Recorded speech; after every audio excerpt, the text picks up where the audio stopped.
Hai all, saya Angel dari Fuse Couple Kedoya Mansion. Hari ini kita mau sama-sama belajar mengenai Holy Communion atau perjamuan kudus. But first, mari kita berdoa. Dear God, we give thanks for everything you've done for us, Tuhan. Buat semua kebaikan-Mu, buat kasih karunia-Mu, buat penyertaan-Mu, untuk kasih-Mu yang melimpah buat kami, Tuhan. Today, Tuhan, as we gather here, we want to listen to You. We want to know You more. Speak to us, Lord, as we are ready to listen. In Jesus' mighty name we pray. Amen. Oke, first of all kita akan baca dulu dari Luke 22 ayat 19 sampai 20. Lalu ia mengambil roti, mengucap syukur, memecah-mecahkannya, dan memberikannya kepada mereka. Katanya, inilah tubuhku yang diserahkan bagi kamu. Perbuatlah ini menjadi peringatan akan aku. Demikian juga dibuatnya dengan cawan sesudah makan. Ia berkata, cawan ini adalah perjanjian baru oleh darahku yang ditumpahkan bagi kamu. So let's go back to that time. Pada malam sebelum Yesus diserahkan, dia mengadakan perjamuan terakhir bersama dengan murid-muridnya. Well, actually, it was a tradition to celebrate Passover. What is Passover anyway? Passover adalah waktu Allah menyelamatkan bangsa Israel, membawa mereka keluar dari Mesir. Dan that night sebelum Tuhan mengirimkan tulah yang ke-10, dia memerintahkan bangsa Israel untuk mengorbankan anak domba, lalu mengoleskan darahnya di ambang pintu rumah mereka. Dan it's also part of the tradition bahwa mereka harus makan roti yang tidak beragi. And why? Kenapa harus ada darah domba di ambang pintu? Nah, karena malam itu Tuhan mengirimkan malaikat maut to pass through Egypt and strike down every firstborn of both people and animals. Tapi ketika malaikat maut melihat darah anak domba di ambang pintu, they passed the house. Mereka melewati rumah-rumah bangsa Israel. Dan disitulah Tuhan menyelamatkan anak sulung bangsa Israel. Dan karena ada tulah yang terakhir inilah, keesokan harinya mereka dilepaskan oleh Firaun. Since then, bangsa Israel merayakan Passover every year. Nah, apa yang menjadikan itu berbeda di zaman Yesus? Kita kembali ke zaman Yesus ya. That night, it's supposed to be the same celebration. Tapi Jesus did something different. What makes it different? Malam itu adalah malam terakhir sebelum ia diserahkan. Dan disitulah dia menjelaskan apa arti yang sesungguhnya, the true meaning of the bread and the wine, yaitu roti sebagai ganti tubuhnya dan anggur sebagai ganti darahnya yang dikorbankan dan dicurahkan bagi kita melalui kematiannya di atas kayu salib. He was announcing his death sebagai korban persembahan, sama seperti anak domba yang dikorbankan waktu zaman Israel. He is also the Lamb of God yang dikorbankan, that was slain, dan darahnya adalah ganti dari darahnya ini adalah sebagai penembusan bagi umat manusia. And but this time it happens only once and for all. Dan inilah yang sekarang kita sebut dengan perjamuan kudus. Dan terakhir dia mengatakan, perbuatlah ini menjadi peringatan akan aku. He wants us to remember him by doing the Holy Communion. While doing the Holy Communion. Why?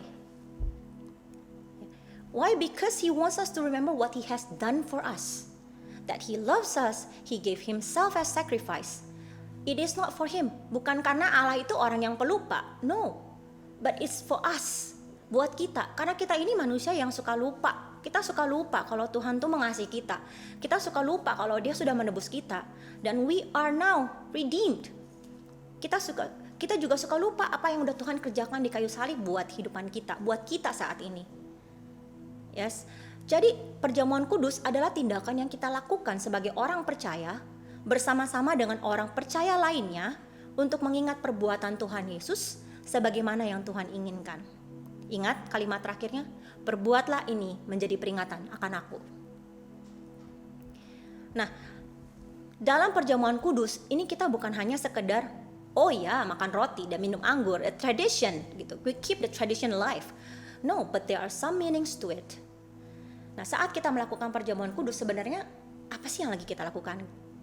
First of all, we are declaring, kita lagi mengakui kematiannya. Pengakuan atas apa yang Tuhan Yesus telah lakukan buat kita, that He died on the cross for us, sebagai ganti kita. Declaration of faith, karena Dia sudah mati di kayu salib, maka kita diselamatkan dari maut. Ingat, upah dosa ialah maut. Because we were sinners, but now we are not. We are anak Allah. Ya. 1 Korintus 11 ayat 26. Sebab setiap kali kamu makan roti ini dan minum cawan ini, kamu memberitakan kematian Tuhan sampai Ia datang. Nah, what else gitu loh? What else yang lagi kita lakukan dalam perjamuan kudus? It's the time for us to have self-reflection. Sebelum kita makan roti dan minum anggur perjamuan, we are supposed to reflect on ourselves. Kita menguji diri kita being honest to ourselves. Is there anything, adakah perbuatan kita atau tindakan kita yang tanpa sengaja menyakiti orang lain? And we ask God to remind us. Tuhan, ingatkan aku, apakah ada perbuatanku atau tindakanku yang kata-kataku yang menyakiti orang lain, yang membuat orang lain terluka, yang membuat engkau terluka. Ya, and then we repent, dan kita bertobat.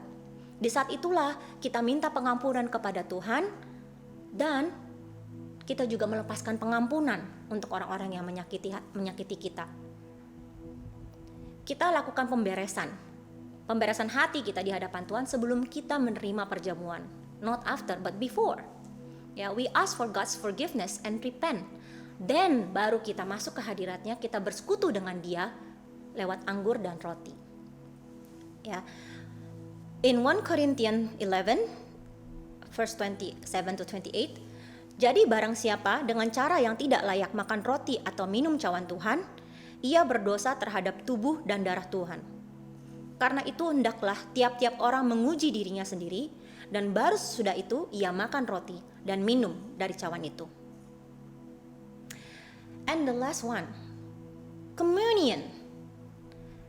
Communion memiliki arti bersekutu, kerukunan, intimacy. Disebut Holy Communion means persekutuan yang kudus. Gak bisa yang namanya bersekutu itu sendiri. Harus ada yang lain. Which means menjadi seorang Kristiani adalah saat kita dipanggil untuk menjadi bagian dari suatu komunitas. Bukan individualis yang jalan sendirian dalam perjalanan kita bersama dengan Kristus. We need community. Why? Karena komunitas ini, komunitas yang saudara seiman, keluarga Allah, itu membantu kita untuk bertumbuh. Kita ada orang yang menguatkan kita, yang mengingatkan kita, dan kita juga bisa saling menguatkan. Kita juga bisa merimain mereka. And by taking part in Holy Communion, kita sedang menunjukkan bahwa kita adalah bagian dari keluarga Allah. Bersama-sama dalam perjamuan kudus, kita merayakan untuk mengenang pengorbanan Yesus bersama dengan orang-orang yang kita kasihi. Dengan suami kita, dengan istri kita, dengan orang tua kita, dengan anak kita, dengan orang-orang percaya lainnya. 1 Korintus 10 ayat 16 ayat 17 sampai 17. Bukankah cawan pengucapan syukur yang atasnya kita ucapkan syukur adalah persekutuan dengan darah Kristus? Bukankah roti yang kita pecah-pecahkan adalah persekutuan dengan tubuh Kristus? Karena roti adalah satu, maka kita, sekalipun banyak, adalah satu tubuh. Karena kita semua mendapat bagian dalam roti yang satu itu. Ingat, dalam perjamuan kudus zaman Yesus, Yesus memecah-mecahkan roti dan membagikannya kepada murid-muridnya. It is a symbol that we are part of that one body. So now, dear friends, I really hope apa yang kita dengar barusan be a mind opener. A new revelation of the true meaning of Holy Communion. Jadi next time kita menerima perjamuan kudus, kita nggak lagi melakukannya atas pengertian yang nggak benar. Atau hanya sekedar menjalankan tradisi. Atau kita menganggap enteng, atau menganggap hal yang sepele. Oh iya, every month, awal bulan kita terima perjamuan. No, it's not.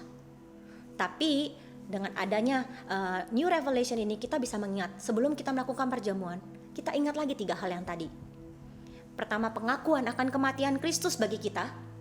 Lalu pengampunan atas dosa atau pemberesan hati kita di hadapan Tuhan. Dan yang terakhir, persekutuan yang kudus dengan Tuhan dan saudara seiman, dengan keluarganya. God bless you.